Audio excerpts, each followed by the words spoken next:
రాహుల్ రవీంద్రన్ అందాల రాక్షసి సినిమాతో టాలీవుడ్లో గ్రాండ్గా ఎంట్రీ ఇచ్చాడు.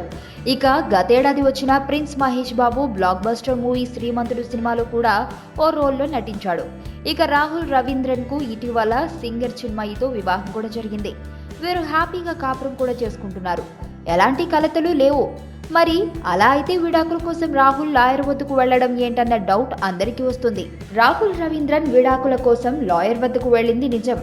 అలాగని తప్పుగా అనుకోకండి. రాహుల్ తాజా చిత్రం శోభన్ బాబు. ఇందులో విడాకుల లాయర్ గా ఓ భిన్నమైన పాత్రను రాహుల్ రవీంద్రన్ పోషిస్తున్నాడు. ఈ సినిమాతో రాహుల్ చాలా కాన్ఫిడెంట్ గా ఉన్నాడు.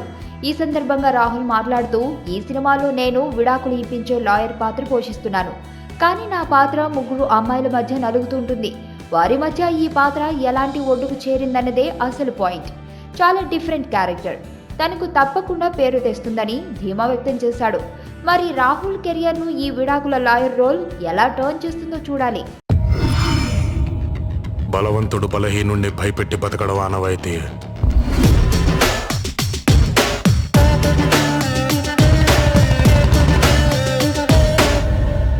But for a change,